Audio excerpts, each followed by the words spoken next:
What's up, everybody? Thanks for joining us on another episode of the Non-Applicable Podcast. Presents Raw-Thentic. This is our Raw recap and conversation about the such. I'm Chubbs. I am One Take. You can check us out on Facebook, Twitter, and Instagram. All of them are na.podcast919. One Take and I are both there, too. It'll be on the screen.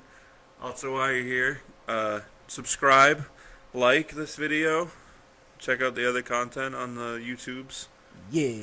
And share it around. Yeah. So yeah, thanks. You also notice at the end of the video, there'll be you'll be able to subscribe at the end of the video is what I'm getting at.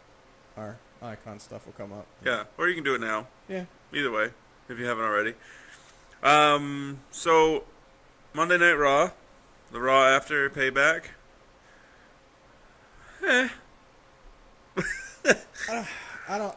I'm so like, I don't know my feels for WWE right now. Yeah, they're pushing me away. I feel like the people that have good matches I don't get to see enough of, and the rest of them are just recycled, and all the matches look the same to me. Yeah. It's literally, you can say, hey, they're all WWE wrestlers because they're all doing the exact same except for like these two guys. Yeah. It's like that friendship or relationship where the other person really needs you at that time, but they just emotionally push you away, so that you think you don't need them. That's what WWE's doing to me. Well, I'm also trying to remember and take into consideration that they kind of screwed themselves with the Superstar shakeup. Yes. And they're kind of trying to wade in the water right now, and now that Payback's done, they're trying to figure some stuff out on both SmackDown and Raw. Right. So I'm trying to take that into consideration before I'm like, all right, I'm totally going to tune you out while I'm watching. Agreed. So I'm probably going to give them like this month to see. Yeah. And then after that, I might go into tune-out mode. Yeah, like I said on a previous episode, I'm giving SmackDown until Backlash to figure it. I'm giving Raw until then as well, actually. I'm not even going to give them until their next pay-per-view. I'm going to give them the same period because I want to. Yeah. Although at the end of Raw, got pretty interesting. Took too freaking long to get interesting, though. Like, you messaged me because I was a little bit behind from you because I was doing other stuff. Yeah. And you're just like, whoa. And I was like, the whole time I'm watching, I'm like, when's the whoa happening? When's the whoa happening? Oh, that was kind of cool. When's the whoa happening? And then, whoa. And then I was like, eh. Really? That match after that final commercial break?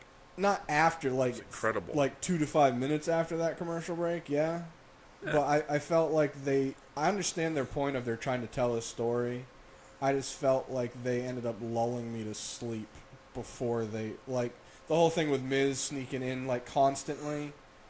It's like, we got it the first time you did it, do it, like, twice. Don't do it, like, 4 or 5 times. And the cat and mouse thing was just, I got their point for their storytelling, but it was drawn out too long for me.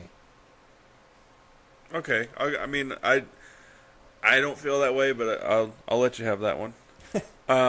So we start off the program with Alexa Bliss and her coronation. I'm glad you remembered the word because I couldn't. For winning the Raw Women's title at Payback the night before.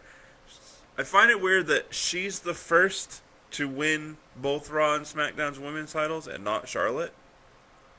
Yeah. But it's whatever. It's Raw, and Vince wants to sell Raw as the more important show. That's true. So essentially, it's Alexa Bliss, Mickie James, Emma, Nia Jax, Alicia Fox, Bayley, and Dana Brooke out in the ring. Right. Alexa Bliss being the heel that she is. A fight breaks out. And once again, just another great promo for her. Really good on the mic. Agreed. I was a little confused. Were they supposed to have a different tag match before? Yeah, because she said, I know we got a tag match later, so whatever. Yeah. So they break out into a fight, go to commercial, come back, and while you were away, Kurt Angle made this a 8-woman... And the match has already started. 8-woman tag match. Love commercials, WWE.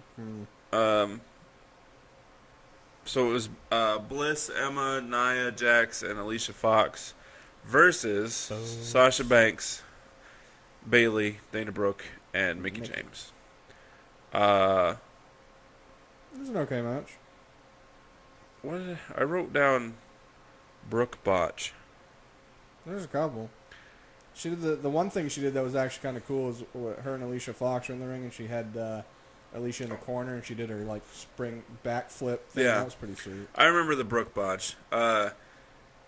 Nia Jax was running at her, and she pulled the middle rope down to like Get her to go low fall bridge out. her. Yeah, and she did it way too early. Like Nia was like halfway in the middle of the ring, and Well, she was going based on her own speed opposed to Nia being a sauntering yeah.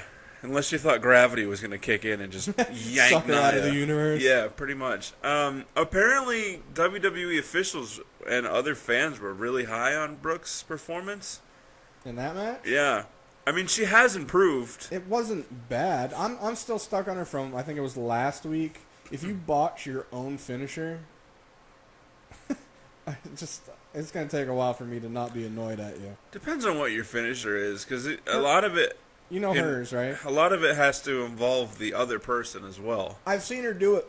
I don't want to say numerous times. I've seen her do it a good handful of times since she's been on main, and she's done it good each time. So this time it made me wonder because it was Alicia Fox. Alicia Fox is Bad. long, Yeah. so it makes me wonder if that kind of messed up. But you know, she's supposed to do it's like a Falcon Arrow type thing. She goes Right. like in the torture rack and throws them up into like the Falcon, Yeah. and she ended up hitting the ground before Alicia Fox did. So it's like she sat down and then Alicia finally made it to the mat. It looked awful. I didn't notice that. But I mean, she has improved, No, Dana she's Brooke, improved. Yeah, she from has. day one on main. Because apparently in NXT she was I've only seen amazing. a couple things of her in NXT, and she definitely looked. Maybe she's just not comfortable anymore. Maybe she's like overly nervous or something. Could be. Sorry. So Alexa pinned Bailey again. After gouging her in the eyes because the ref was too busy focused on the stuff going outside the ring. Yeah. Because all the chicks ended up outside individually. Surprisingly, for as many of them that there were in the match at one time, was not awful. They did a better usually job is. this time, and actually the last time on Raw they had the 3 or 4 on 4. They did a better job of doing their spots better. Yeah. It was more fluid the last 2 times, which I don't know if that's because they're getting the hang of it or it was just luck of the draw. Yeah, maybe. I still And- want to see more of Emma. You question Alexa's, and I'm glad you brought her up. You question Alexa's gloves that she wears to the Yeah. ring. Well, What is the deal with Emma's half gloves? I think hers has to do something like. To me, I look at hers as like an assassin type. It's fashion. Look it up. Like I just No, dude. I know it's SmackDown, but Natalia, she wears like technically it's a coat, but it only covers her arms. You know what I mean? yeah. It literally has no back to it. It just has a collar and arms. And I'm Her just arms like, get cold. Anyway, I thought that's where you were going. My bad. Yeah, so Emma, she's back. I want to see more of her in the ring. Just because, she's getting there. she came back and so it's basically as actual like decent heels. It's her and Alexa now, because Nia is technically a heel, but She's not decent at it. and Alicia Fox is just a tweener where she's kind of a heel, but she's just kind of.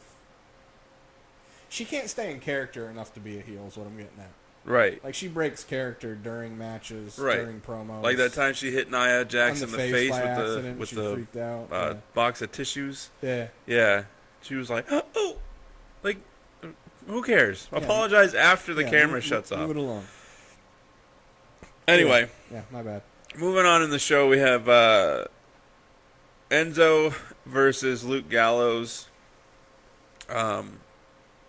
Again, attacked by Carl and Yeah, before the match started, actually slit Enzo's eye open, like under his eyebrow. yeah. A match I didn't need to see because I feel like it was poorly done. Size-wise, I know you want the little guy, he's a fighter, he's a scrapper. Right. But I didn't feel like Carl Anderson or Cass got involved like Carl did towards the end. Right. But what's the point of having tag teams and then you make it a single match with other guys down there and then there's not like a lot of involvement that can further the storyline of, oh, okay, they're going to have another match where it's going to be a brawl. You know what I mean? Yeah.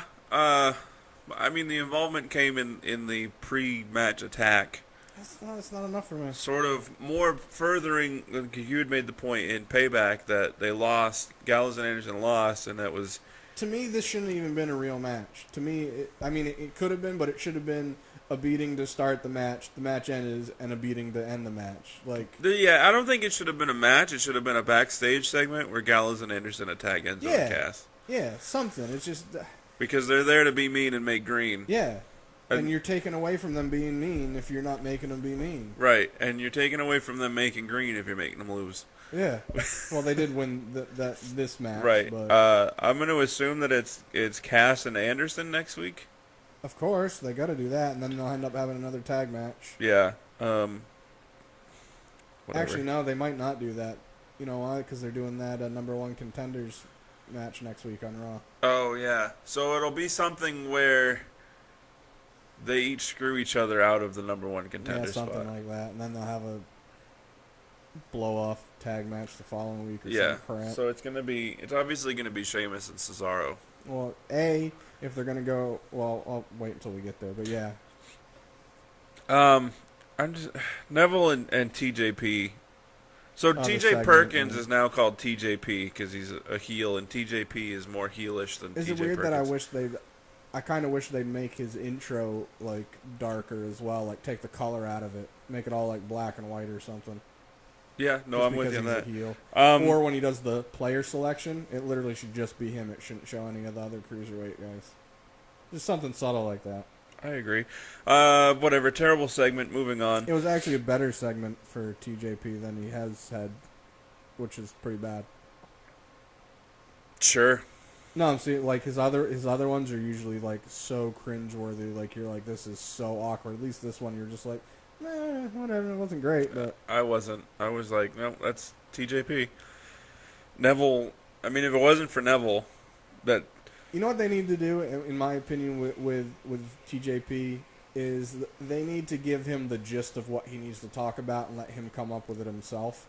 Because you can almost tell that it's scripted for him because he's talking like he's reading it. Right. So they need to be like, hey, when you have this segment with Neville, this is what the gist of what you guys are going. Figure it out. Maybe. So anyway. Yeah, my bad. No, you're good. Seth Rollins comes out to the ring to announce what's next for him after having beat Triple H and beat Samoa Joe. And once again, I want to say that I like his Kingslayer shirt and I want one. Okay. All right. Anybody listening that can make that happen? One take wants the shirt. Well, I'd rather have a Kenny Omega and a Young Buck shirt first if anyone's listening. So Seth Rollins calls out Brock Lesnar because... I want the Beast. I'm not even going to... You know what's funny? I bet that's WWE's way of saying Brock was on TV. They said his name. Yeah, probably.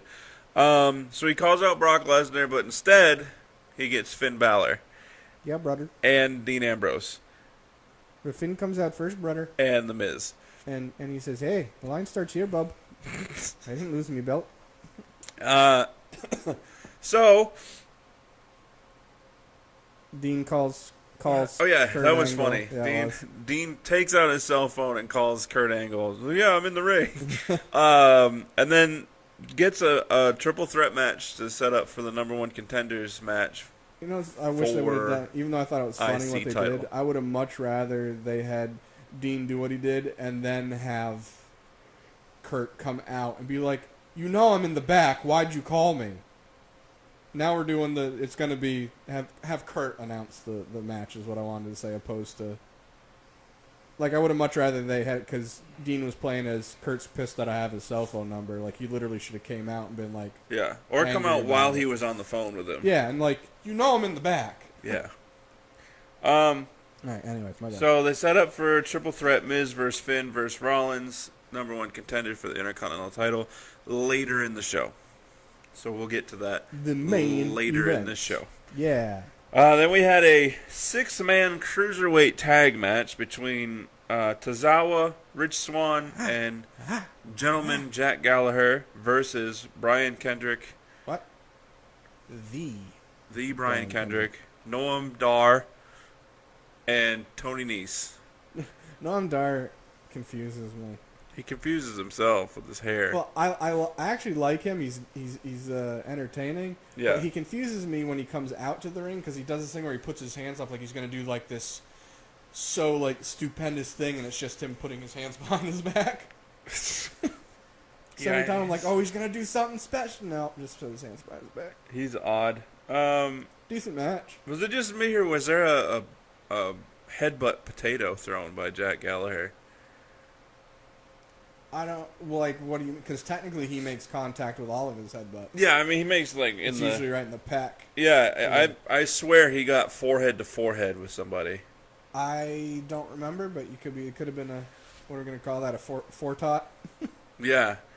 But anyway, We need to start doing a patat of the week. well, that was it then. If that happened. Yeah, and then Jinder, every time he's in a match, he gets one for his shows. But that's Tozawa, Swan, and Gallagher win. Like One Take said, it was pretty entertaining match. Yeah, it was definitely decent. They did a good job with their spots as well. Even though I get why Tozawa does it, and I like it, his yelling thing, I feel like he does it too much.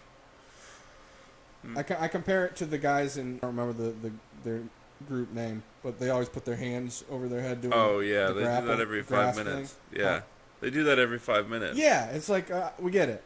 Calm down. Tozawa's I like, but like maybe one or two times less. Yeah. There was a spot where, was it Tozawa and Swan both jumped over the top? Or Tozawa went through the middle. He went through the middle, and Swan went over the top because he did a flip. Yeah, over at one point I wanted all three of them to do it. Yeah. Add Gallagher in there, where they're the other three on the outside, and they're in the ring looking at each other, and then they just... Yeah, because Gallagher does the one where he goes through the middle rope and headbutts him. Yeah. Well, that's what Tozawa's technically is too, but... This is a forearm. It's usually... Is that what it was this week? Because usually he goes to forehead to their chest. Oh. But anyway... I don't know why I had to hit my head to say that. Sheamus and Cesaro, after losing at Payback and turning heel... Come out in their members-only coats. Yeah. Which look comfortable. I don't even like coats. And then the Hardys came out and answered them with just further getting assaulted. It was a decent promo for Shamaro. Yeah, I'm kind of done with them. You're done with everybody, so... Yeah, I am. I like them better as faces. I don't know. I want to see Cesaro as a heel. I haven't. He's not a good heel. He debuted as a heel. Did he? Oh, Yeah. that's right. Yeah, because Paul Heyman and all that crap. Yeah, he was just... I don't know. I kind of want to see it. I feel like they're both doing a good job where he's more of like the serious of the heel, and now Sheamus is more of the, I told you, everybody. You tried cheering him and booing me. Everybody's Finn Balor when I talk in Irish. Apparently. So moving on, we had Apollo Crews versus Heath Slater. Duh, we already know who's going to win that one.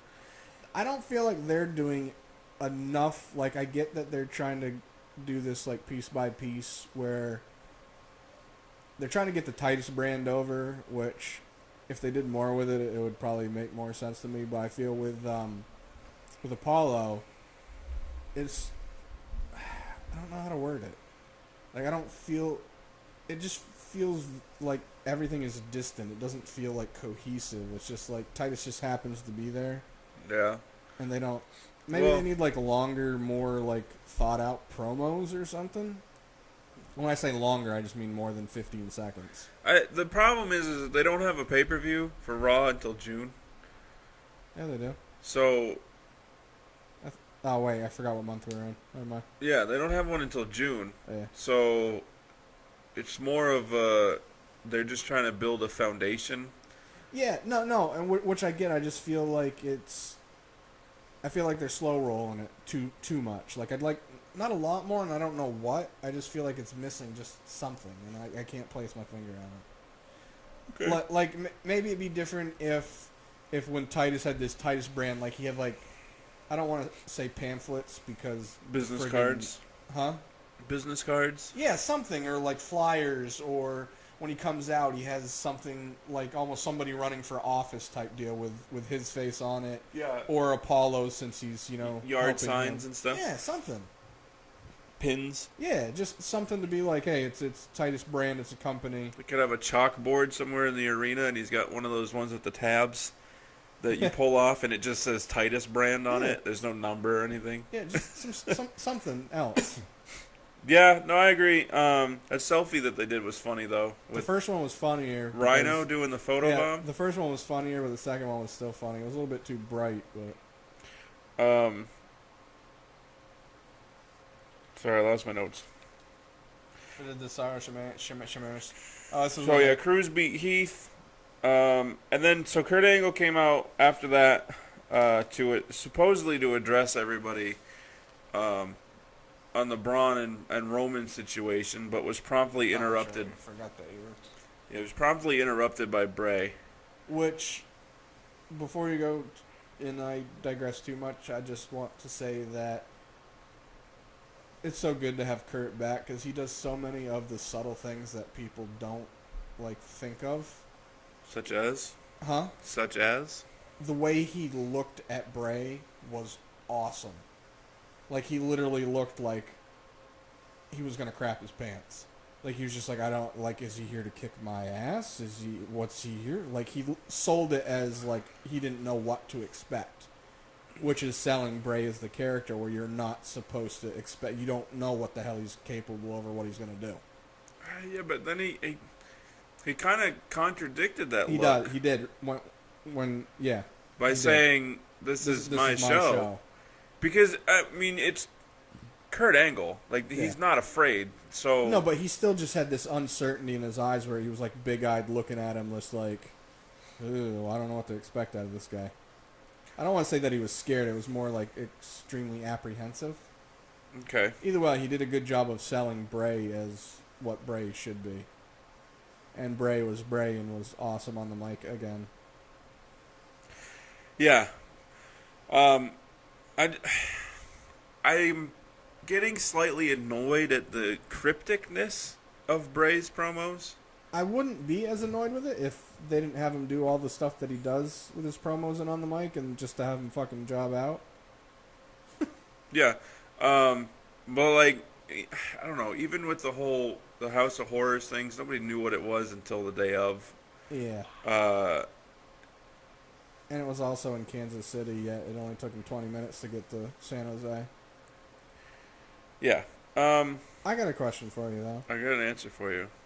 Well, so he said to Kurt, I'm going to do my thing, are you going to allow me to? But he doesn't really allude to, what does that mean? That's what I'm saying. That's what you're saying by cryptic? Yeah. It was just too open-ended where you're what do you... Yeah, okay. That's exactly what I mean. I thought you were talking about, because sometimes he speaks in, No, I love his promos. The way he delivers everything. He doesn't give you enough information where you're but, literally right. doesn't allude or hint to anything. But he's super vague when he starts talking about his plans. Yeah, it's not all right, I want this belt or this person or this group. It's, right. I want to do some stuff. Can I do that stuff? Because he didn't used to be like that. He would always, directly, when he had his feud with Roman Reigns. They're probably trying to be more secretive about it. We don't know because he already called out Finn. Right, because also the rumors surrounding that were that he was then going to feud with Dean instead of Finn. And get the belt. I would assume get the belt. Yeah. So that happened. Then TJP has his match versus Austin Aries. Another good match. Aries won. TJP attacked him. Yeah, after spending most of the match attacking his left knee anyways. Yeah. And then afterwards, attacked him more. And then, so there was a funny segment where Dean ran into Finn backstage. He had other funny ones with... Yeah, the one with Miz was funny just because he asked Miz a question and Miz just looked at him and walked away and he was like, huh, back to you, Mean Gene. Yeah. Miz and then he had one with Seth. The one with Finn, he hands him a donut and tells him to eat a carb. Which I thought was hilarious. You see Finn's... well, he tweeted it, but he also put it on Instagram. I think he had a picture of the donut maybe, and it just said that donut was too sweet. And then there was another sighting by the Drifter. Which I'm still up in the, like, every time I see it, I start giggling like an idiot. Cause I'm just like, it's stupid. Yeah. But then I'm annoyed because I know he's the Drifter, but he hasn't even drifted into a match yet. Like, I'd love somebody, like, there'd be some match that he just drifts into and accidentally costs somebody the match or something. Yeah. Because he's drifting. Maybe they'll do that eventually, but... Probably. Dean was like, do you know any Pearl Jam? I think it would have been hilarious if Dean just looked at him real quick and was like, oh, hey, Seth, when did you learn how to play the guitar? Because to me, the Drifter looks like a larger version of Seth Rollins. So that would be funny. Then we have the main event, which we alluded to. I was going to say something else, and I don't remember. Okay. Had to do with Finn. Keep going, I might remember. Okay. Main event, Miz versus Finn versus Seth for the number one contender for the Intercontinental title, because that is the only title on Raw. Earlier in this show when I said I'm gonna. It's ridiculous that Brock Lesnar, holding the Universal title, which is not prestigious at all because it's freaking brand new. He right now is the exact reason why people get mad at part-timers holding belts. Yeah. And I'm not against it, but I am when it's like this. Because even with Goldberg, he said that if they were going to have him win the belt, he needed to and wanted to be on TV more frequently because it's pointless to have the belt. Yeah, and he still defended it within 30 days. Yeah. This is ridiculous. And he's supposed to be doing more, like, supposedly this tail end of Brock's new the contract he's on right now. Yeah. The tail end of it, he's supposed to be on TV with more appearances, do a couple house shows. But the end of it is WrestleMania 34. Well, I thought from, like, now till then. Oh, I don't expect much of him. Like, he'll Until fight SummerSlam. at Great Balls of Fire. Still can't believe that's the name of the pay-per-view. I imagine he's supposed to fight Braun. More than likely. What I've heard. And then he'll retain against Braun. And then go into SummerSlam I'm hoping Braun has a good showing against him, though, and, like, at least throws him around a bit. I still want Brock versus Bray before anything else. Yeah. What if he appears? What if he appears during that match and somehow finds a way to take the power over Braun? Braun goes away. Now it's Bray's match. I'd be okay with that. Yeah, back to the Intercontinental Championship, number one contendership. So I know you disagree because you were lulled into. No, I don't disagree. I just wholesale feel differently. I think that by WWE standards, that was the match of the year. I'm not gonna go that far. I will. No. That's way of the year. We're in May. I mean, obviously it's going to be hard for me to argue because I can't go, oh, this match was better, that match was better. And it's probably different for me because I do watch more brands than you do. Well, that's why I'm saying by WWE standards. I'm not saying in all of wrestling. No. That's no way does that even come close to the Kenny Omega Wrestle Kingdom 11 match. But by WWE even his standards. match recently was crazy. Especially the way Finn was flying around, drop kicking everybody. Like I was telling you before we started recording, is that even though I did like the match overall and it did get better, and I understand that they wanted to start slow on purpose to build stories and build the match, I felt like they slowballed it so much where it almost lulled me to sleep at the beginning, where I was like, I get it. The Miz doesn't want to attack somebody face on face. He's being a sissy. You don't need to do it 5 or 6 times to get the point across. I was okay with it because that's who the Miz is. I was if he would have done it once to Finn and once to Seth, and then maybe a third time where he grabbed one of their feet while they were going off the ropes or something like that to distract them. But just to constantly keep doing it, to me, it just made me feel like they were going, all right, we got a time slot to fill it, waste time. It takes me out of stuff when they do that. I'll agree to disagree with you because I'm viewing it completely different. So no, I get that. That's why I'm saying, just for me, like, I did think it was a good match. I should probably go back and watch it again because kind of had a headache and didn't really feel that great Monday anyways. Joe interferes because triple threats are no DQ. Yeah, he's going to go to that? Yeah, that's what's next. What No, am I? I meant the first thing that happened in the match where I was like, I wish they'd do more of this, is when all three of them were in the ring. Miz tried to do something to Finn. Finn grabbed him and like threw him at Seth, and Seth had a hold of him, and then he drop kicked Seth in the face to make him DDT. Yes.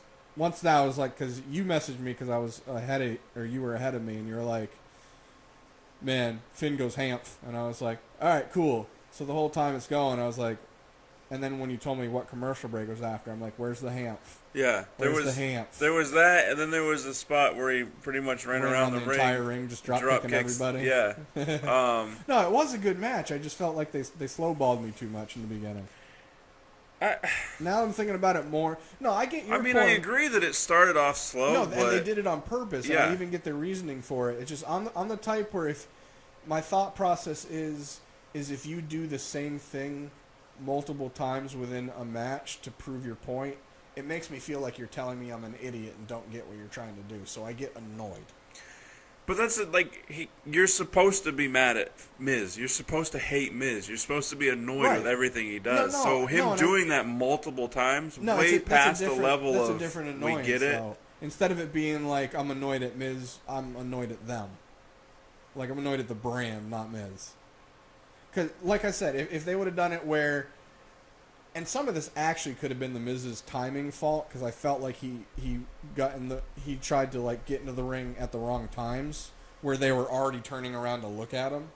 So I feel like timing was off a little bit. But like I said, I feel like when Seth and Finn were in the ring, he should have tried to go in and been like, when Finn was close to him, and like no, and then waited a minute or so or 2 minutes, maybe moved to a different part of the ring, and then went in after Seth, and then Seth catches him, and he's like, no. Right, like Alexa Bliss did in that match a couple weeks ago. And the thing, I shouldn't even, I think I'm putting too much emphasis on saying that, like, I do feel like it slowballed and it took me out. I still enjoyed the match, and I still get what they were trying to do and appreciate it. I just feel like they could have toned some of it down and done it a little bit differently to, like, he literally misstayed in one spot. I mean, probably they did it because later in the match they had them split up to try to go corral him into the ring. Mm-hmm. But I just feel like spot-wise they could have done a better job to tell the story better, in my eyes, personally. Okay. I mean, I'm not saying it didn't start slow, because I definitely felt that it did start slow. Usually when matches start really slow, in my head I go, all right, they're starting slow on purpose. It's going to build up, so I'll give it. My thought process is, and I'm going to make a How I Met Your Mother reference, so hopefully our listeners have watched this show. Yeah, I will. So the New Year's episode where Ted rents the limo with his bonus check. And they go to all the parties. And Barney brings his mixtape. And Barney says people think a good mixtape should have a rise and fall. You know, not me. It should all be rise. Be all rise all the time. So I'm of not Barney's thought process. That's what the cruiserweight division should be for me. Agreed. Cruiserweight should be all rise all the time. Yeah, all other matches there should be slow build. Which there was for this main event. No, and it was like, super slow, but that's what I'm saying. Like it didn't take me out of the match fully, but it definitely got me to where I was like, all right, I get it. Like I said, I just wish they would have done it a little bit different, like timing wise for Miz maybe, and maybe spot wise a little bit different. But okay, I can agree with that. So my wording wasn't good on it because my brain is like, I know what I mean. How come he doesn't? But yeah, I still think I pulled a Kim Chubbs on you. I don't know why I wanted to call you Kim. Post final commercial of that match, I thought was it's like about 2 minutes or a minute and a half after that commercial is when it started picking up and so then the wheels fell off because Joe came in and hit Seth with a Uranagi on the outside. What? Sounds like it should be an Italian dish or Japanese. Yeah, what are those gnocchis? Whatever they're called. That's like the Japanese noodles. I don't know. I don't eat Japanese food. They almost look like a shell pasta. And then so that took him out. Gnocchis. So they're still feuding, and then Bray appears in the ring, hits Finn with the Sister Abigail, then leaves, and then I got a statement about that when we're done. Miz steals the #1 contender. I knew that's what was going to happen. Yeah, I wasn't surprised by it. I would have. I mean, I don't know. Well, see, with them doing that makes me wonder what they're going to do with Seth and Finn going towards the Universal Championship. Because I feel like not having one of them win the #1 contendership means that they have some plan somewhere for them. Which, with everything they plan on doing with Roman as well, that's where. So I feel Seth is going to continue to feud with TV Joe. Championship. I agree. Seth is going to continue to feud with Joe. Finn is going to feud with Bray. Right. Because the original rumor was that Finn and Bray were going to feud. Bray was going to just get a few victories over a couple months over Finn, causing Finn to reintroduce the Demon. Right. Which is how it technically should be anyway. Right. And now Miz is going to feud with Dean. And then after hearing that they were going to have Miz and Finn and Dean and Bray, I was like, okay. And then when this happened, I was like, I would have liked to have seen Bray, Sister Abigail, Miz, Finn win, Again. Finn go after the IC title, and then What if he just did all and nobody won the match, and then they had to have another #1 contendership with all of them involved? well, That's too much. I'm just yeah. my bad. But have Finn and Dean feud, have Dean win the Intercontinental title, and then have Bray come in and be like, hey, remember that match when you were trying to become #1 contender? I helped you out. I'm getting a title shot. Then have Finn and Bray feud. Yeah, one of the reasons I'm annoyed with the way they chose to do this is because we've already seen Dean and Miz recently. Yeah. And I feel like you did the shake-up on purpose, and you had so many possibilities right now with who was in that ring where you could have done it differently. Right. I mean, Seth and Dean, less recent than Miz and Dean. Yeah. Finn and Dean, we haven't seen. Right. Finn and Bray, no. Seth and Bray, Rhyming minimal. over here. Huh? Seth and who? Bray. Oh, yeah. Seth and Bray we saw when they were the Shield. Right, that's why I said minimal. And Right. Recent. Not since they've been singles competitors. Did you hear about, not to interrupt you, I'll let you keep going. What? Did you hear about the dark segment? Yeah, where Bray was under the ring and he came out, and I guess it was like extremely cartoonish, like he was all big-eyed and running all funny, like on purpose. I tried finding footage of it, but I couldn't. I love Bray Wyatt.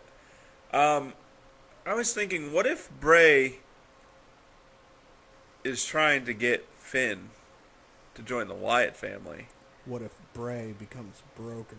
And this is what brings the demon out of Finn. Like, dude, that would actually be, because Bray's already the tweener, technically heel, but he's actually a face. Yeah.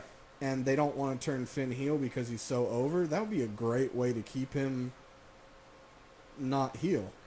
Put him with Bray where that's how the demon comes out. Right. Or just have the demon be, like, whenever Bray calls upon the demon. Yeah.